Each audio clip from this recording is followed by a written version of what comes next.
Bueno, un placer estar con usted. Gracias, Ricardo, por la invitación, como siempre. Un amigo, el doctor Ash. La verdad que lo único que nos separa es el fútbol, pero por el resto, una amistad ya de muchos años. ¿Empezamos? El doctor Barrón, que también le separa el fútbol de ti, de vos. Ah, sí, No sé por qué. porque él tiene la franja roja, es de la franja roja. Que somos argentinos y él es mexicano. No sé, me imagino que Ah, se... ah. Ahí no lo escucho, Doc, ¿eh? Sí, tengo esa característica que me puedo cambiar el sombrero cuando quiera, porque tengo ambos pasaportes, gracias a Dios. Alguien con la camiseta del Barcelona, o sea, tenemos de todo en esta audiencia. Es un placer tener al doctor Leocata y ustedes pueden leer en la semblanza académica. Es un bioquímico de la Universidad de Buenos Aires, especialista en biología celular, especialista de embriología clínica de la Sociedad Argentina de Medicina Reproductiva, es un embriólogo ya, ahí dice senior, pero es senior de Procrearte, que es una clínica de fertilidad en la Argentina que creo que debe ser la más grande en la Argentina, quizá de Latinoamérica. Es una clínica que hace, corrígeme si miento, pero cerca de 3.500 casos o más al año. Así Tienen es. más, No, más no, aún, alrededor de 3.500, alrededor de 3.500. y tienen un laboratorio realmente de altísima calidad. Puedan visitar Argentina, en particular Buenos Aires, y puedan visitarlos. Estoy seguro que Francisco los recibirá con Por los brazos supuesto. abiertos para darle un tour del laboratorio que es de primer nivel. Yo he trabajado ahí muchos años y les puedo asegurar, es el coordinador del laboratorio de fertilización in vitro. No solo es el coordinador, sino que es el comodín que tapa todas las ausencias de toda la gente que está en ese laboratorio, y es por eso que no está presente físicamente hoy, porque él quería No, venir. Hay tanta gente que o está en un congreso, o está de vacaciones, o se fue a hacer series a otro país, que él tenía que estar en estos momentos. Él tenía muchas ganas de venir, pero la invitación sigue en pie, Francisco. bueno, Te bueno, la tomo, la vamos tomo. a ver de una manera u otra. Y es el coordinador del programa de diagnóstico genético preimplantacional de Procrearte. Ha trabajado en muchas áreas, es el que maneja también todo el área de diagnóstico genético no invasivo, o sea, sin biopsia en el medio de cultivo.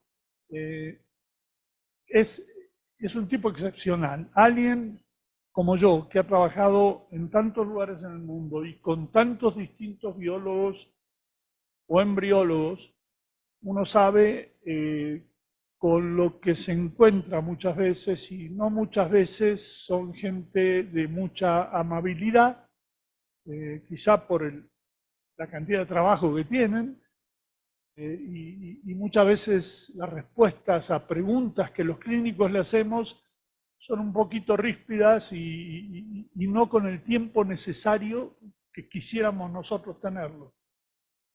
Francisco es todo lo opuesto. Francisco se toma todo el tiempo del mundo, siempre con una alegría, siempre con una sonrisa. Eh, es mi amigo, lo quiero mucho y nos va a dar Lo una mismo, charla Doc. que se ha tocado ya aquí en dos oportunidades distintas, Francisco. Ajá. Una, el doctor de Estados Unidos, el doctor Williams, que ha tocado de alguna manera el tema del mosaicismo, y también en otra charla se tocó también el tema del mosaicismo. Entonces, realmente estamos esperando tu charla para Bueno, me alegro. acercar y aprender exactamente lo que significa y cómo conducirnos en casos de mosaicismo embrionario. Sin más, doy la bienvenida. Como siempre, sos mexicano y te queremos aquí. ¿Okay? Bueno, muchísimas gracias, Doc, por sus palabras. Usted sabe que el sentimiento es mutuo. Sí, el secreto para estar así, para eh, contestar con alegría, como dice el Doc, es trabajar de lo que a uno le gusta, ¿no? Y bueno, soy agradecido de poder trabajar en lo que hago porque realmente lo disfruto más allá de los contratiempos que uno pueda tener en el día a día, ¿sí? Espero que se escuche bien. Es el tema del que vamos a hablar, el tema del mosaicismo, es un tema complejo y que sinceramente excede muchísimo más de lo que podemos hablar en estos pocos minutos. Así que cualquier duda que pueda surgir, si no alcanzamos a final de la charla, ahí tienen mi correo para poder consultarme y ver si los puedo ayudar, ¿sí? Si en algún momento se corta o se escucha mal, les pido por favor que me lo hagan saber. Bueno, para iniciar podemos decir que si bien la presencia de embriones mosaicos es un fenómeno que conocemos desde hace mucho tiempo, más de varias décadas, no deja de ser un fenómeno complejo y no deja de ser algo que nos preocupa y que nos ocupa a todos los que hacemos genética reproductiva, porque nos ha obligado a replantearnos muchos aspectos, nos ha obligado a analizar cuál es el aspecto clínico de transferir un tipo de embrión mosaico, nos ha llevado a replantearnos algunas estrategias diagnósticas e incluso a tratar de ahondar más en lo que es la biología celular pura para ver cómo se originan y cuál es el verdadero destino, ¿no?, de estos embriones mosaicos. Un embrión mosaico es un embrión en el cual se encuentran o se observan al menos dos poblaciones de células genéticamente diversas, ¿sí?, con un genotipo diferente, ya sea una población de células euploide y una población de células aneuploide, o dos poblaciones de células aneuploides completamente, ¿sí? ¿Cómo se originan estos embriones, sí? Sabemos que en presencia de gametas euploides y en condiciones de normalidad vamos a tener un embrión euploide. En el caso que alguna de esas gametas sea portadora de alguna aneuploidía, vamos a generar un cigoto que va a ser también aneuploide, el cual por sucesivas mitosis va a originar un embrión completamente aneuploide. Es decir que los errores meióticos que ocurren durante la gametogénesis van a llevarnos van a originar embriones totalmente aneuploides. Por otro lado, puede ocurrir que las gametas sean euploides, que formen un cigoto euploide, pero que durante las sucesivas mitosis, que llevan desde el cigoto hasta el embrión en desarrollo, alguna de esas mitosis cometa algún error, se origine así alguna línea celular portadora de alguna aneuploidía, y de esta manera estaríamos originando un embrión mosaico, ¿sí? Es decir, que son los errores mitóticos los que se originan en las divisiones posigóticas, las que están definiendo o determinando la aparición de un embrión mosaico. Ahora, si bien, como les decía antes, el concepto o la existencia de embriones mosaicos se conoce desde hace muchísimos años, su implicancia desde el punto de vista clínico tomó mucho más relevancia cuando empezamos a utilizar las técnicas de secuenciación masiva de última generación para poder realizar los estudios de PGTA, ¿no?, la búsqueda de nucleoideas en los embriones. Esta metodología, el NGS, presenta una mayor sensibilidad en la detección de este tipo de embriones si uno la compara con las técnicas previas que se utilizaban antes. Antes del NGS, la mayoría de los estudios se hacían por ACGH, la hibridización genómica comparativa, que es una técnica que permite diagnosticar mosaicismo, pero para que eso pueda llevarse a cabo, aproximadamente la mitad de las células analizadas en esa biopsia que uno toma tienen que ser de un genotipo diferente, ¿sí? Es decir, que necesito entre un 40 y un 50% de células con un genotipo diferente para que el ACGH las detecte. En el caso del NGS, ese valor se reduce al 20%, es decir, que con que una de cada 5 células, que es en promedio lo que uno toma cuando realiza una biopsia de trofectodermo, con que al menos una de esas células sea genéticamente diferente, el NGS la detecta. Fíjense acá, son los gráficos del resultado de analizar el mismo embrión.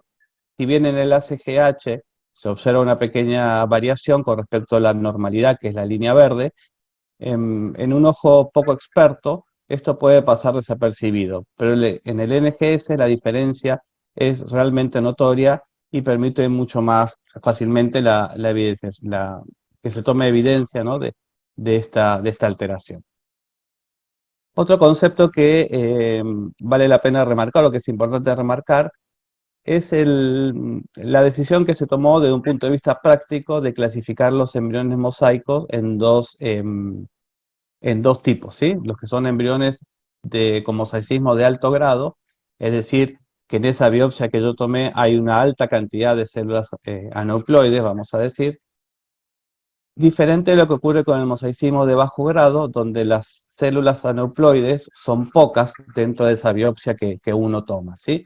Siempre tenemos que tener en cuenta que para este tipo de estudios el resultado uno lo basa sobre las pocas células que uno pudo biopsiar durante el PGTA, ¿sí? Que es justamente uno de los pocos limitantes que tiene aún esta técnica, ¿sí? Si se fijan en estos dos esquemas, la línea verde es la normalidad, cada uno de estos puntitos son las señales que tira el secuenciador, las lecturas, y si se fijan hay cierta dispersión, no están todas sobre la línea, ¿sí? Por eso se considera que si esa dispersión es hasta un 30%, ese embrión es euploide, ¿sí? Por otro lado, si esa dispersión, ya sea para el lado de las trisomías o de las monosomías, alcanza el nivel del 70%, ese embrión se clasifica como aneuploide. En las zonas intermedias es donde aparecen los mosaicos, ¿sí? Otra cosa que vale la pena aclarar, que estos valores de 30, y 50 y 70% son valores que establecen directamente los laboratorios que realizan este tipo de análisis. Hay algunos laboratorios que toman 20, 40 y 80, por ejemplo. Pero bueno, estos valores de corte de 30, 50 y 70 son los más usados, ¿sí? ¿Qué pasa con la incidencia o con la frecuencia en la que aparecen en los estudios de PGTA este tipo de embriones, ¿sí? Como vemos, existe un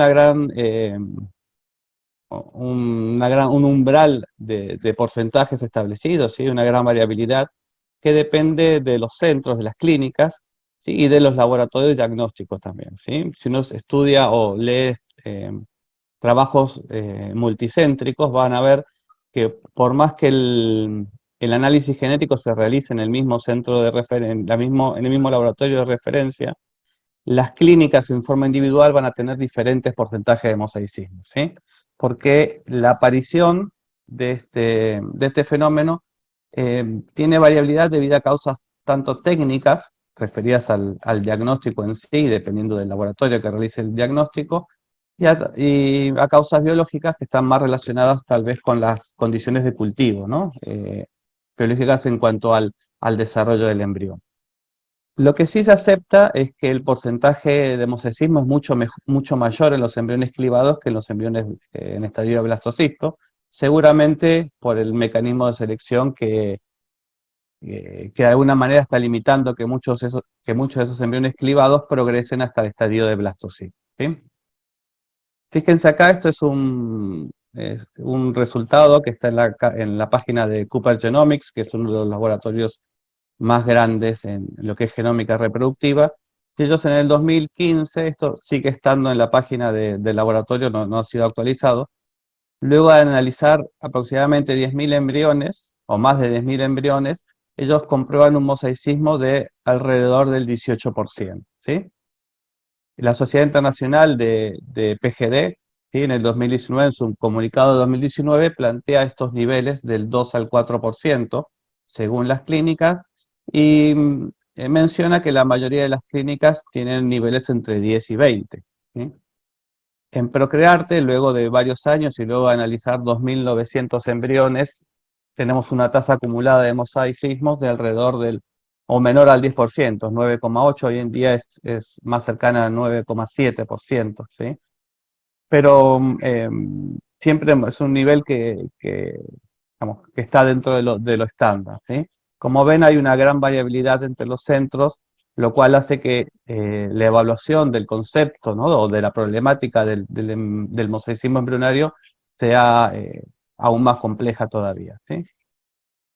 Ahora, lo que llama la atención es lo siguiente, ¿no? Yo le voy a ir dejando, a medida de que va transcurriendo la charla, cosas para que vayan pensando, ¿no? Como para que vayan teniendo en cuenta y de alguna manera se den cuenta de lo compleja que es la situación, ¿sí?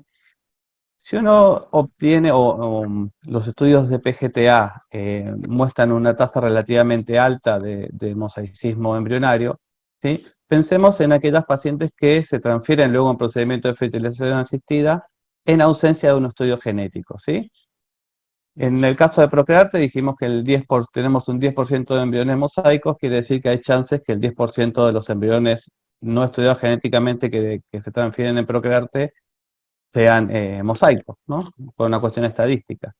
Ahora, los niveles de mosaicismo encontrados en las muestras prenatales, ¿sí? Son realmente inferiores a esos valores, ¿sí? Son menores al 3%, en realidad se estima que son más cercanas al 2%, similar a eso a lo que ocurre con las gestaciones espontáneas, ¿sí? Entonces ahí hay una primera contradicción entre lo que es el diagnóstico y lo que realmente vemos al tomar la realidad, ¿no? Lo que ocurre con los nacidos vivos. Entonces, ¿cuáles son los factores que pueden influir la generación de estos embriones, ¿sí? Dentro de los factores que no afectan está la edad de los pacientes, ¿sí? Si bien sabemos, está ampliamente aceptado, que la edad materna principalmente influye la aparición de errores meióticos durante la gametogénesis, ¿sí? Ni la edad materna ni la edad paterna estarían relacionadas con la aparición de embriones mosaicos, ¿sí? Si fijan en nuestros resultados, sin importar la edad de los pacientes, el mosaicismo se mantiene prácticamente constante, ¿sí? Inferior al 10%, ¿sí? Es decir, que la edad de los pacientes no estaría influenciando la aparición de embriones mosaicos. La respuesta bárica o el origen de los ovocitos, ya sean vitrificados o frescos, tampoco estarían eh, comprometiendo la aparición de embriones mosaicos. Dentro de los pocos factores que hasta el momento se acepta o que muestran cierta relación con la aparición de mosaicismo, está por ejemplo el factor masculino, sobre todo el factor masculino severo, ¿sí? En aquellos procedimientos donde la muestra de semen está alterada, tienden a tener un mayor porcentaje de embriones mosaicos, posiblemente por el aporte de un centríolo defectuoso, ¿no? Por esta muestra de espermatozoides de baja calidad, ¿sí? De hecho, se ha demostrado, hay trabajos que demuestran que la primer división mitótica, la que lleva del cigoto al embrión clivado, es la más susceptible a cometer errores, ¿sí? Donde actúa justamente el centríolo aportado por el espermatozoide. Y obviamente las condiciones de laboratorio que puedan afectar la calidad embrionaria, sobre todo el pH del medio de cultivo, la temperatura, la osmolaridad del medio, pueden llevar a que esas divisiones mitóticas no ocurran de una manera correcta y aparezcan entonces algunos embriones mosaicos, ¿sí? Bueno, la pregunta que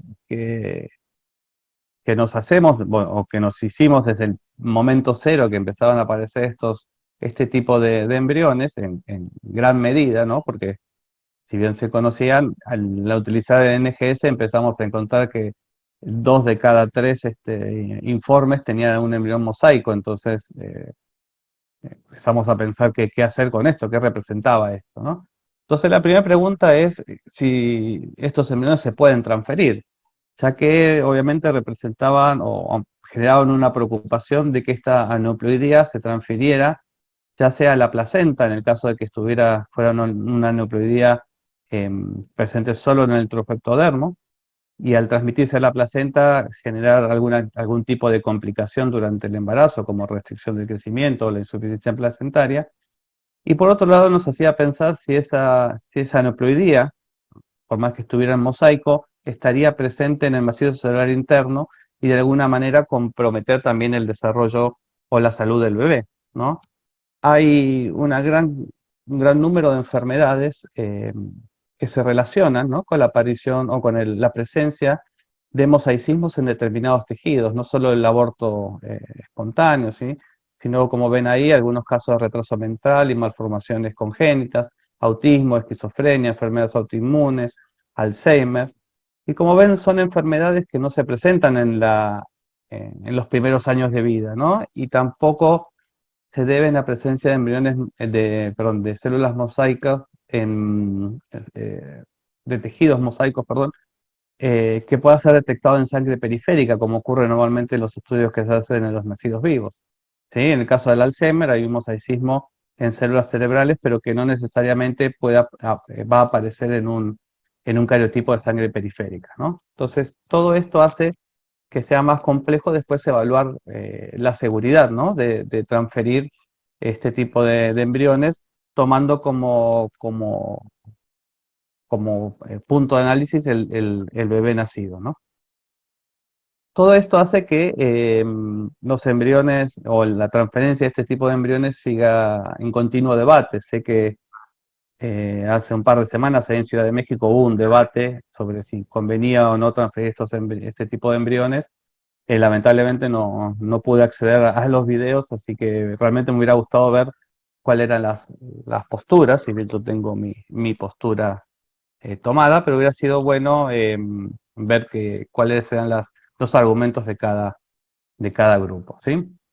Existen grupos que, obviamente, como decíamos recién, que van a estar a favor y otros que van a estar en contra de transferir embriones mosaicos, ¿sí? Muchos de los que dicen que critican la transferencia de embriones mosaicos dicen que en realidad el mosaicismo está sobreestimado, ¿no?, que en realidad no hay tantos embriones mosaicos como se plantea, ¿sí?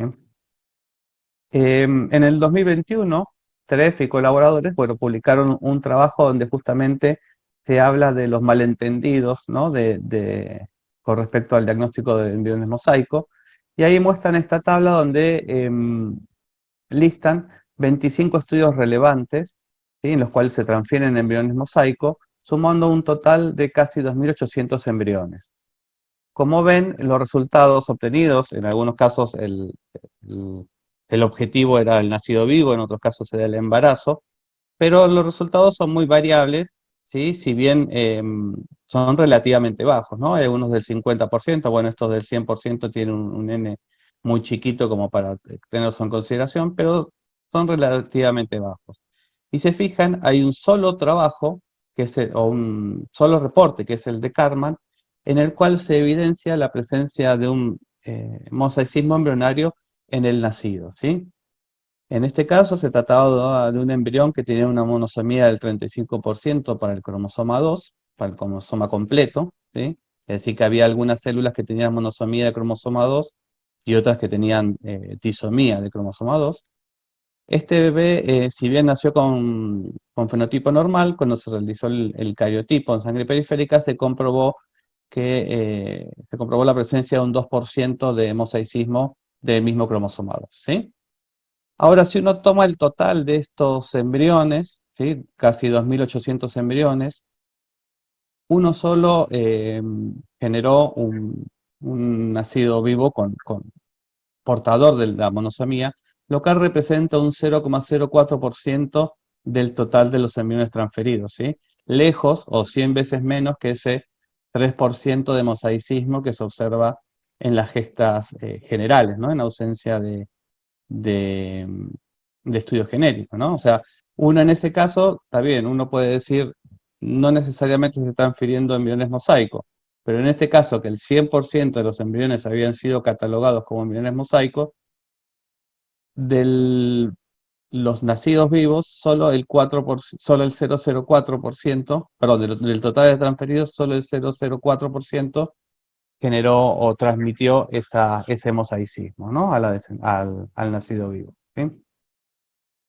Vamos a analizar rápidamente dos trabajos de estos que estaban en el listado. Uno es el de Biotti y colaboradores, Este trabajo es interesante porque hacen o realizan el análisis o la evaluación de resultados clínicos luego de transferir 1000 embriones en mosaico, ¿sí?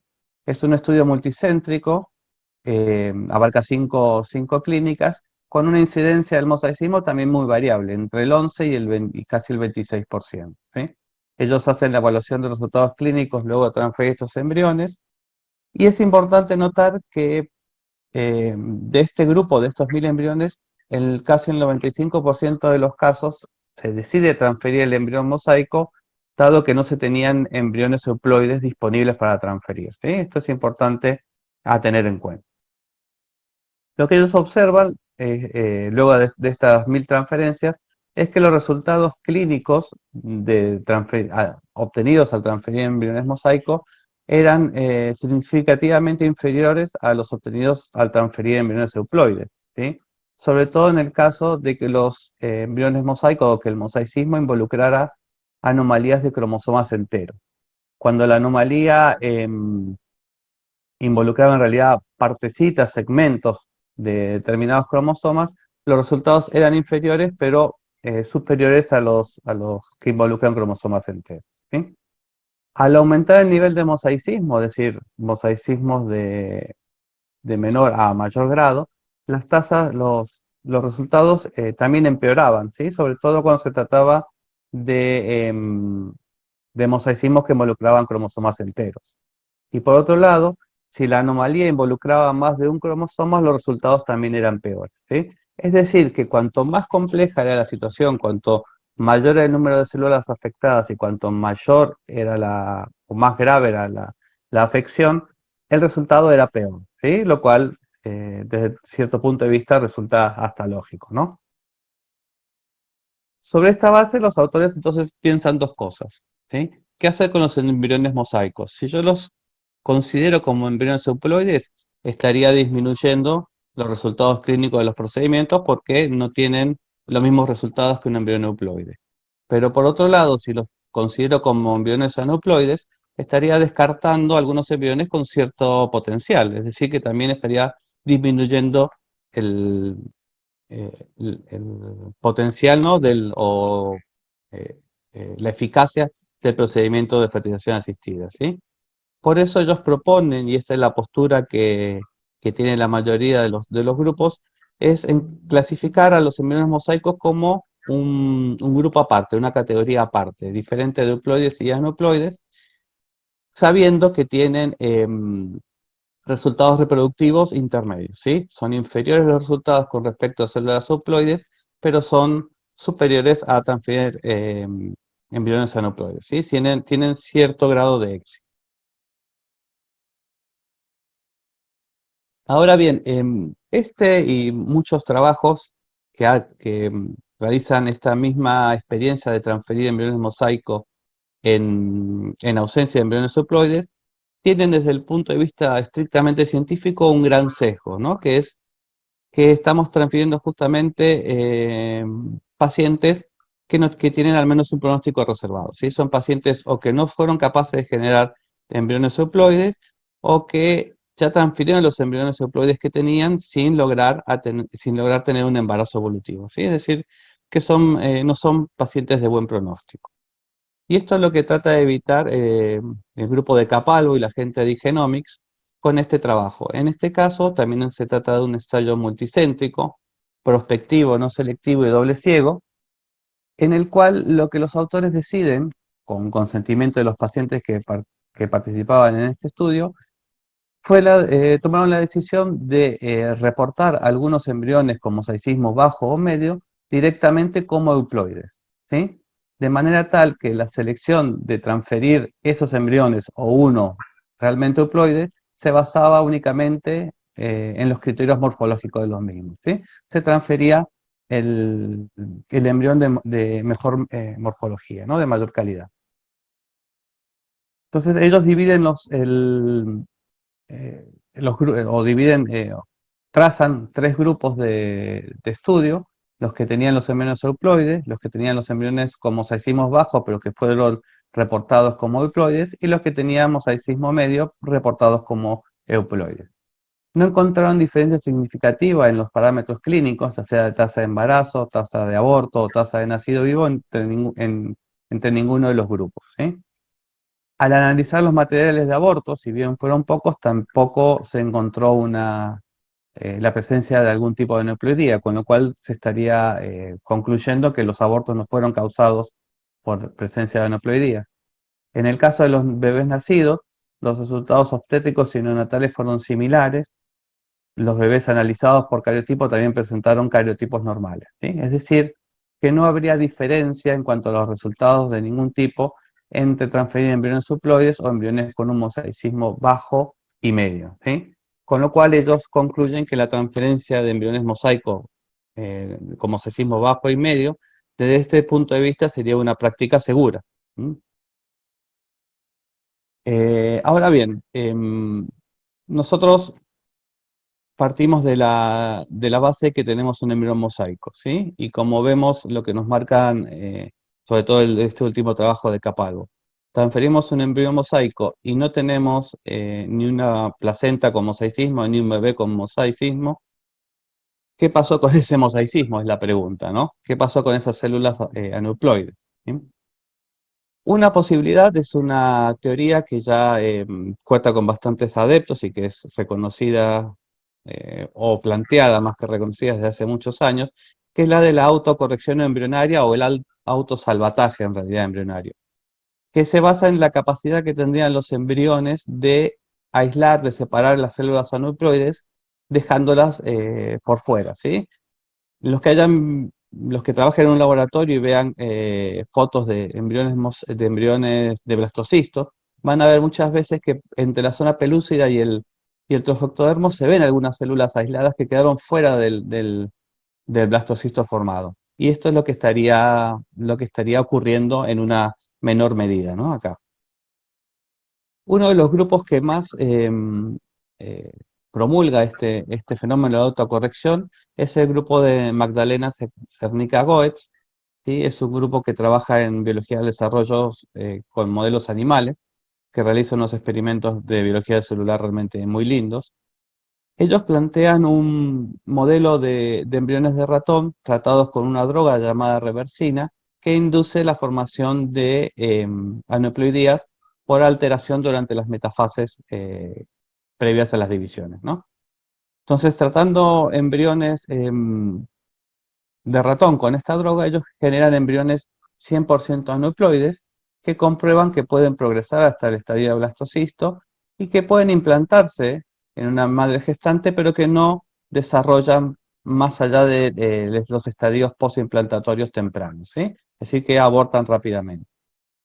Posteriormente, ellos empiezan a generar lo que se llaman embriones quimeras, ¿sí? A mezclar células aneuploides con células euploides de otros embriones de ratones, ¿sí?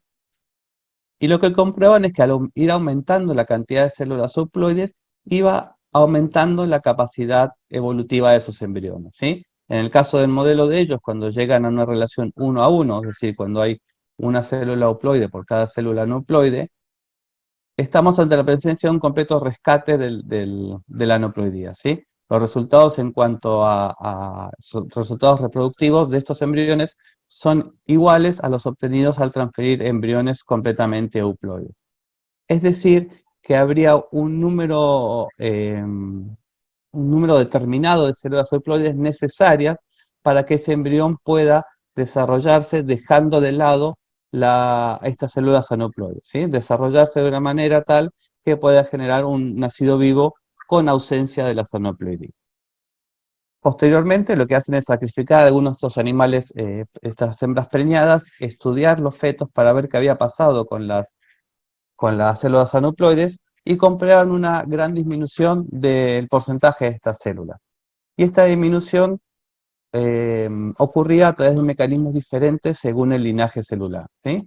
Las estructuras que derivaban del trofectodermo, como la placenta, por ejemplo, observaban que las células aneuploides se proliferaban en forma más lenta y limitada, lo cual ha sido descrito en otros sistemas de células aneuploides, ¿no? Las células aneuploides se replican, se dividen, se reproducen en una manera más lenta.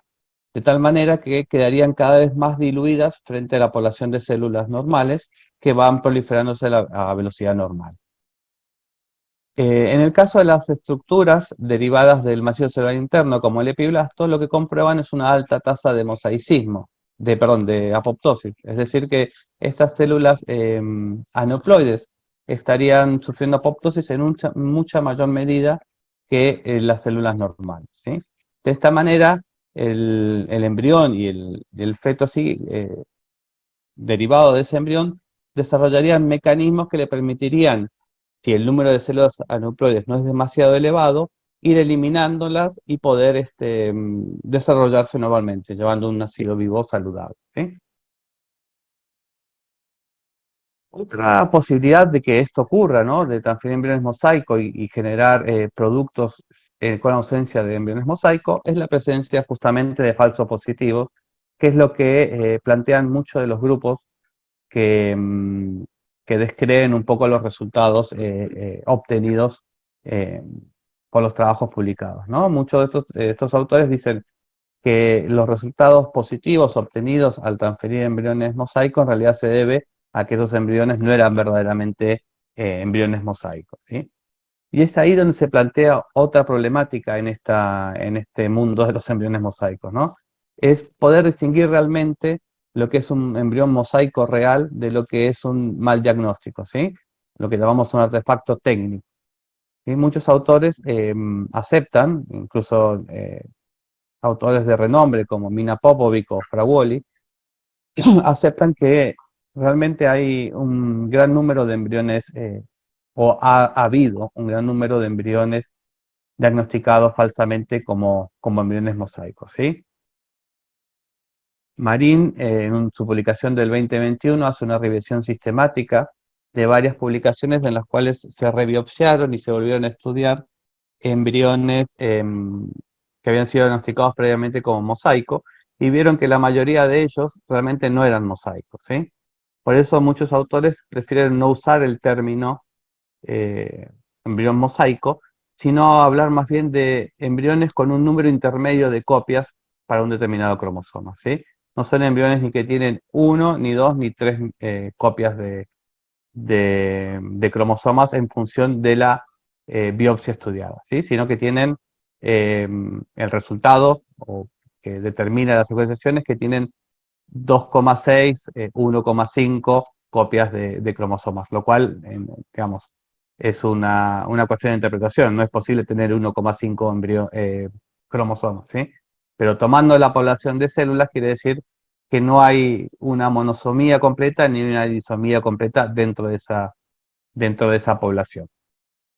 Sin embargo, este concepto de los falsos positivos que vamos a desarrollar un poco en las próximas diapos, no nos tiene que dejar engañar, ¿no? No significa que el mosaicismo no exista. El mosaicismo existe, es real.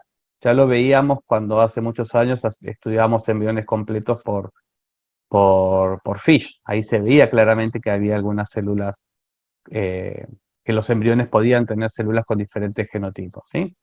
Hoy en día hay muchos trabajos en los que que lo que hacen es secuenciar en forma individual embriones donados, ¿no? Para investigación, ¿sí? Este es uno de ellos, es el trabajo de Jinsey y Ren. En este caso, ellos utilizan embriones donados, separan trofectodermo y macizo celular interno y disgregan los tejidos hasta el estadio de células individuales. Estas células son secuenciadas en forma individual, una por una, y se comparan con las otras presentes en la misma muestra, ¿sí? Se toma una célula como referencia y si alguna de estas células presenta un cariotipo diferente a la célula tomada como referencia, ya se define que toda la estructura, que todo el tejido es mosaico, ¿sí? Y realizando esto, ellos comprueban que el mosaicismo en definitiva es mucho más alto según su modelo, que lo que reportan los estudios de PGTA, ¿sí? Ellos comprueban que en las muestras de estrofectodermo que analizaron, el 65% eh, tenía por lo menos alguna célula con genotipo diferente al resto. En el caso del macizo celular interno, también tenemos un valor del 60%, no son significativamente diferentes entre sí estos dos valores, pero es mucho mayor que el reportado al analizar embriones enteros, ¿sí? Em, Esto se debe principal, o lo que hablábamos anteriormente, o podría deberse a lo que consideramos una de las limitantes del PGTA, y es que uno toma para el análisis una biopsia de unas pocas células, ¿sí? Y extrapola, si bien es cierto y está demostrado que hay alta concordancia, superior al 95% entre el trofectodermo y el macizo, pero toma que esa biopsia es representativa del embrión como un todo, ¿sí? Y vemos acá en este esquema se ve claramente que según donde tome yo la biopsia, puedo estar subestimando la presencia de mosaicismo o dando un resultado totalmente erróneo, ¿sí? Podría estar clasificando un embrión mosaico como completamente euploide o anuploide, ¿sí? Estos resultados en su conjunto nos están diciendo que en realidad lo que estamos haciendo, o nos estarían diciendo, que lo que estamos haciendo es subestimar la presencia del mosaicismo, que en realidad el mosaicismo podría ser incluso mayor de lo que se detecta por biopsia de trofectodermo, ¿sí? Y acá yo los invito a hacer un ejercicio, ¿sí? El trofectodermo en realidad es un tejido que con una alta tasa de replicación, ¿no? Que se está dividiendo constantemente, ¿sí? Em, no es descabellado pensar que alguna célula pueda sufrir una mitosis anormal, ¿sí? Y generar una célula nucleoide, sin que eso signifique que todo el trofectodermo va a ser invadido por células anucleoides, comprometiendo el, el potencial de ese embrión, ¿sí? De hecho, hay trabajos que muestran que en una persona sana, en un tejido normal, puede haber hasta un 10% de células aneuploides, lo cual no significa que ese tejido se va a convertir en un tejido completamente aneuploide y va a comprometer la salud de esa persona, ¿sí? Entonces, tal vez lo que estamos haciendo es, y esto es una apreciación totalmente personal, tal vez lo que estamos haciendo es sobreestimando la implicancia del mosaicismo, ¿sí? En determinados grados, ¿no? Acá es donde vamos, como vamos a ver a continuación, tenemos que pensar en cuántas células anormales tenemos en ese tejido, ¿sí? Si son suficientes como para que el embrión se autocorrija, se rescate a sí mismo, o si de alguna manera son tantas que me van a comprometer la viabilidad de ese embrión, ¿sí? En este trabajo también los autores lo que encuentran al analizar las células de forma individual es que en un mismo tejido encontraban las aneuploidías complementarias. Si tenía una célula con una monosomía, en el mismo tejido aparecía una célula con la trisomía, ¿sí? Y esto muestra claramente cómo al tomar o muestra el límite o la limitación que es realizar PGTA con biopsia estrofectodermo, ¿sí? Porque si tomamos la biopsia como un todo, el análisis de estas 6 células me estaría arrojando un resultado de total normalidad, ¿sí? Porque el contenido de cromosomas, de un determinado cromosoma para este grupo sería compatible con una disomía, ¿sí? Porque uno no sabe nunca a ciencia cierta cuántas células se están analizando, pero el número de cromosomas totales siempre va a ser múltiplo de 2, múltiplo exacto. Entonces voy a estar calificando o diagnosticando esta biopsia como normal cuando en realidad tengo un mosaicismo, ¿sí? Doble, ¿no? Con dos células o con tres poblaciones genéticamente diferentes, ¿sí? Entonces tengamos en cuenta o analicemos cuáles son los factores que de alguna manera afectan el diagnóstico del mosaicismo, ¿sí? Hay muchos factores que están relacionados con la biopsia en sí, que es lo que nos compete el laboratorio de embriología. Por ejemplo, el uso excesivo del láser se sabe que puede dañar algunas células y provocar pérdida de material, haciendo que luego al analizar esta biopsia los resultados no sean realmente precisos, ¿sí? El número de células también puede afectar el diagnóstico. Ustedes saben que previamente a la secuenciación se realiza una amplificación de todo el material genético de la biopsia, ¿sí? Em, si bien no existe un número determinado y exacto de células óptimo para analizar, sí se sabe que un número excesivo y un número demasiado bajo de células biopsiadas puede hacer que muchos protocolos de amplificación no realicen esa amplificación en forma correcta y estén amplificando en menor medida alguna porción de ADN, arrojándote entonces la presencia de mosaicismos, ¿no? De alteraciones que en realidad son artefactos técnicos, ¿sí? Hoy en día los métodos de amplificación han ido mejorando con el tiempo, con lo cual muchos de estos errores se han ido subsanando, ¿sí? De hecho, muchas de las cosas que les nombro ahora son problemáticas que han ido apareciendo y muchas de las cuales se han empezado por lo menos a solucionar de a poco, ¿sí? La especificidad y sensibilidad de las plataformas de NGS utilizadas también es un factor importante. En este esquema, como yo les comentaba anteriormente, cada puntito que ven es cada una de las señales, ¿sí? Esta es la misma muestra analizada con un equipo, con una plataforma que tiene gran precisión, por eso hay poca dispersión con respecto a la línea de la normalidad. En la plataforma superior, donde hay lo que llamamos mucho ruido de fondo, ¿sí? Hay una gran dispersión y un observador poco experto podría confundir, como les decía antes, esta dispersión con una señal real, ¿sí? Los protocolos de amplificación, como les decía antes, y los umbrales o límites para interpretación del mosaicismo, esos valores de 30, 50 y 70%, ¿sí? Según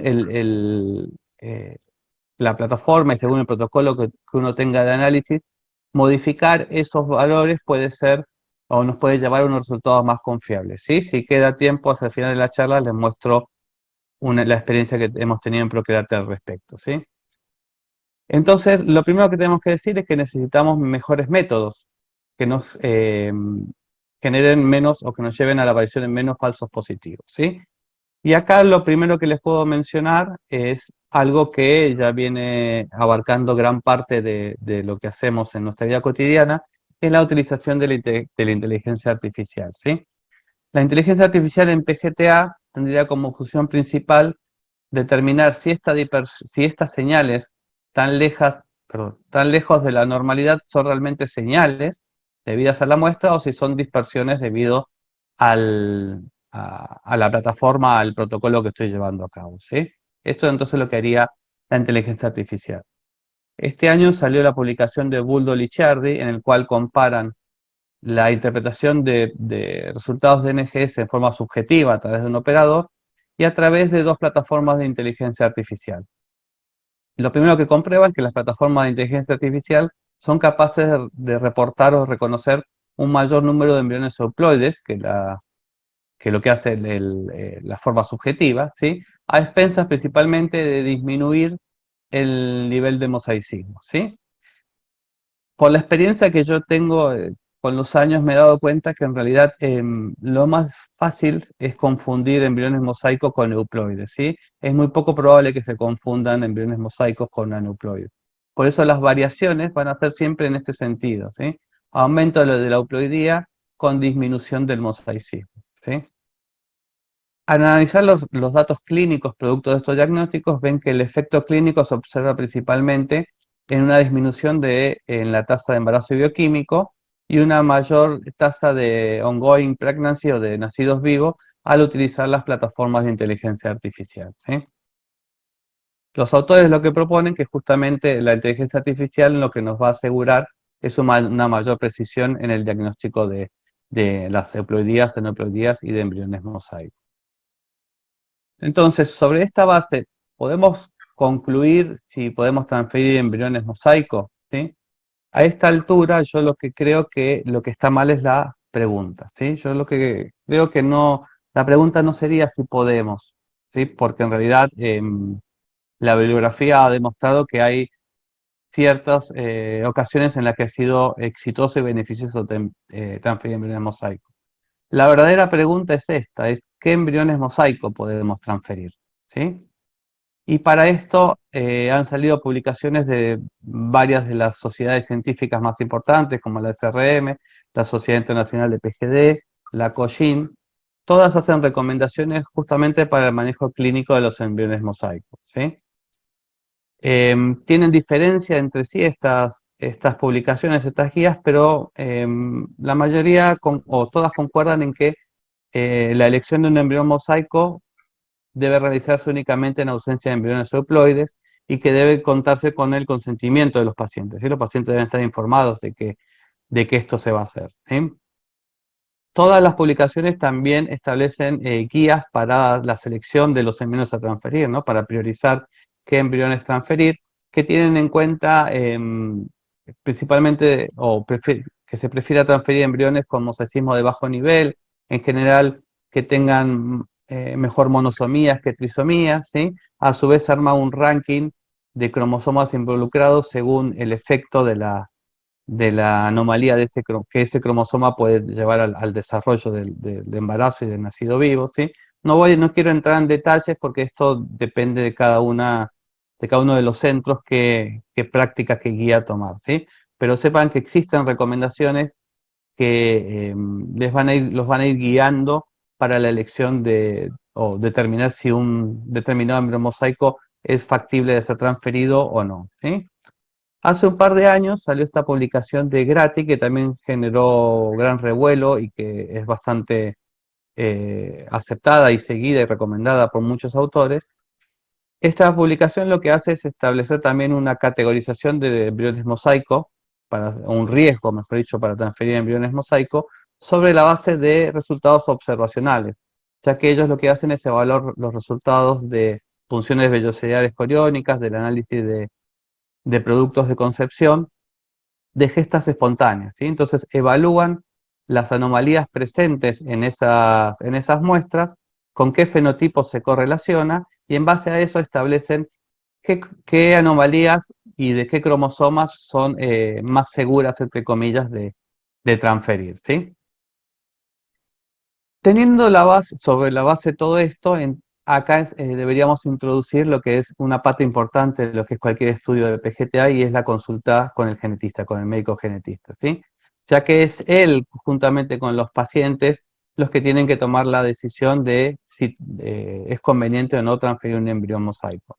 ¿Sí? El médico genetista tiene que informar en la consulta pretest a los pacientes que existe la posibilidad que algunos embriones tengan un diagnóstico de embrión mosaico, explicarle cuáles son las dificultades en cuanto al manejo y la interpretación de diagnóstico de mosaicismo embrionario, explicarle que hay una limitada experiencia, que sabemos muy poco a pesar de los años de lo que ocurre con estos embriones, que si bien la mayoría de los embarazos que han llegado nacidos vivos han mostrado ausencia de algún efecto adverso hacia los nacidos vivos, estos estudios o estos seguimientos son a largo plazo, porque la mayoría de estos niños tiene menos de 10 años, ¿sí?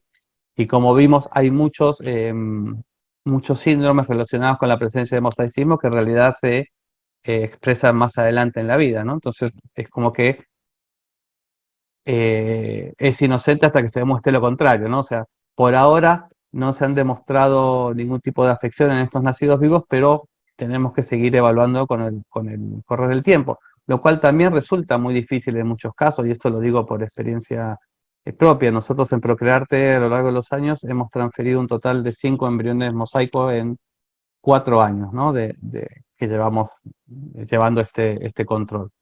De esos 5 embriones, solo 2 lograron un embarazo, uno culminó con un nacido vivo sano, pero se trataba de una pareja de origen chino que volvió a su país, con lo cual luego del parto perdimos total seguimiento del nacido vivo, entonces no sabemos cómo sigue la situación.